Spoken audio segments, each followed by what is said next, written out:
What's up guys, MainManSWE here, hoping you're all doing awesome. See that guy there? That's Lei Wulong, the super cop, based on Jackie Chan. Why don't we see Jackie Chan anymore? He's having sort of a comeback with The Foreigner, but isn't it kind of interesting that he was huge in the 90s, in the 2000s, and then he kind of dropped off, he got older, everyone just saw him as this kung fu guy.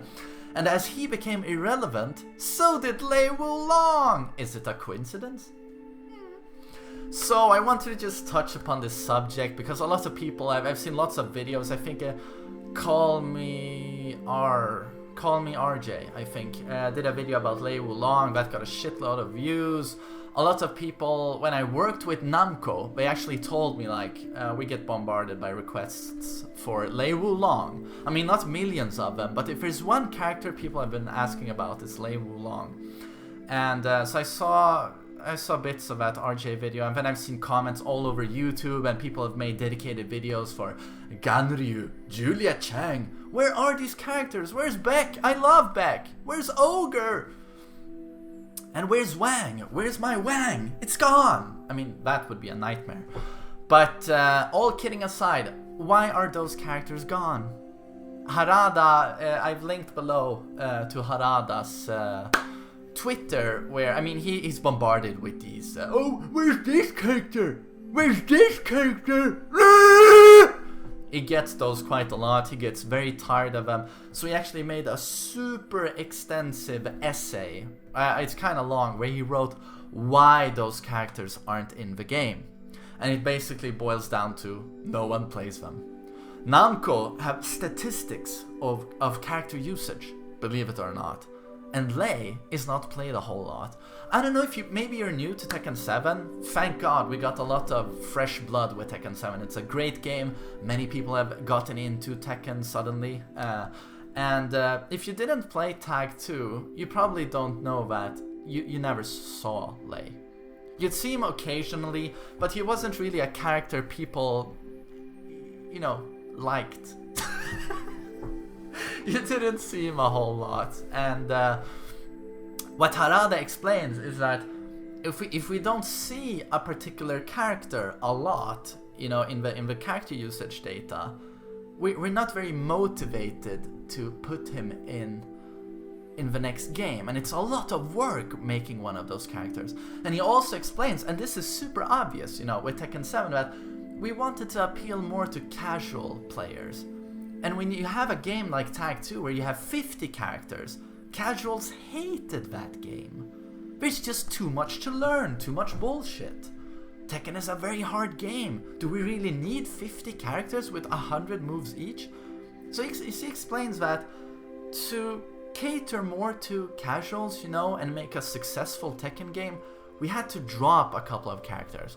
And there were a couple of characters that no one played. Like Ganryu, like Lei, like Julia. They just weren't very popular. Anna isn't very popular, and many of these characters are just basically... I mean, I love Armor King. I would have loved to see him in Tekken 7. I like him much more than King, but him and King, they are similar in some ways, you know, and design-wise, very similar.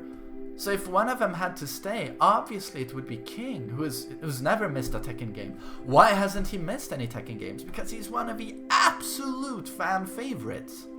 You can't say the same for Lei Wulong. So, isn't it very straightforward and rational what Harada says? We don't see Lei in the character usage.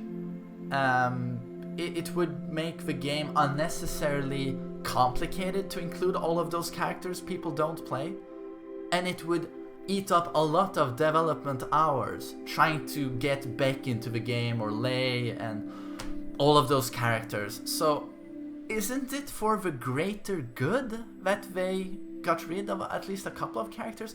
And I know this sounds heartless, you know, I love Lei, and you just can't cope with the fact that he's gone. But I loved Armor King. I played him a whole lot. He was easily one of my mains, or like one of my top sub-characters. But thing is, I mean, you can't get everything you want. You gotta sacrifice some stuff to make a better game. And it's like Harada says, he actually, at the very start of this letter to the fans, where he explains why some characters are gone, he says, please understand, and I've said this over and over, all of the characters I consider my sons and daughters. They are that close to him. But he just admits that this time around, we didn't want a game too cluttered, you know, where people would find it too difficult to get into it. And by focusing on fewer characters, more attention can go to those characters, you know. More development hours goes to Nina, King, Leo, Claudio, you know, all of those. So in the end, we can really understand that. And a lot of people think that, you know, some of the legacy characters will be released in the future. Like, oh, with Geese Howard, we'll probably get Lei Wulong.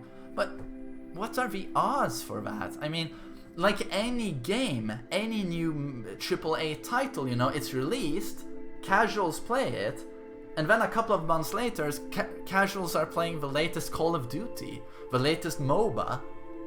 Would it really make sense to release Lei Wulong like 6 months after the game has been released? When a lot of people have moved on to a new game? That's when they release Lei Wulong? I mean, Lei Wulong is probably, he's not a very popular character, but he's probably more popular with casuals than he is with pros. I mean, and would they release a character just for the pros? I just can't see Lei Wulong released, guys, or any of the legacy characters. I actually think it is, the situation is the situation Namco has publicly expressed, that we won't release any legacy characters. You guys are getting 2 special guest characters, Geese Howard in December, and then a couple of months from that you get another guest character. So I just wanted to touch upon this, and all of you saying like, oh, where's Jun, where's Julia? You have to understand that those characters just aren't very popular, you know? And is it really justified to devote that much time and money on stuff that people won't use and that will confuse beginners?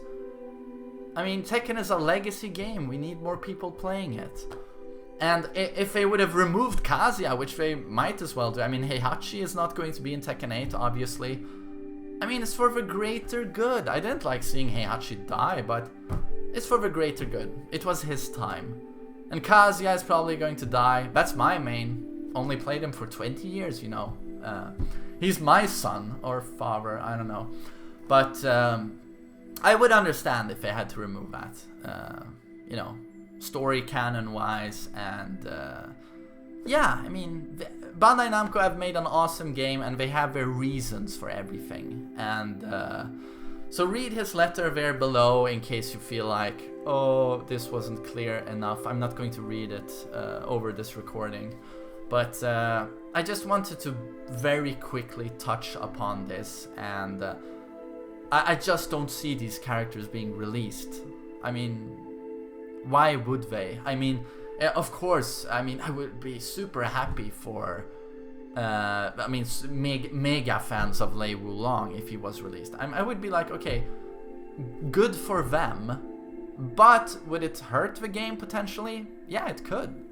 Suddenly you throw in Lei, you know, and you have people who try to learn the game, and you have another character, you know, that just completely throws you off with 7 stances, you know. It's... Lei was a very complicated character to learn to defend against, and maybe that's why they just wanted a couple of those characters. Katarina is very beginner friendly in Tekken 7, super beginner friendly, but she's still quite easy to learn how to fight against. But Capo and Ling, not so much, you know, very difficult characters to face. And maybe they felt like with Lei Wulong as well in the mix, it would be perhaps too many of those super complicated lab characters for beginners to handle. But and we lost Craig Marduk. He was pretty cool, but we got Gigas instead, who I think is more interesting with those charge punches, you know, where he breaks the opponent's guard, you know, and they are stunned for 10 seconds. That sort of stuff is cool, and his rage drive is one of the more badass ones in the game. Okay, just wanted to touch upon this. Take care, everyone.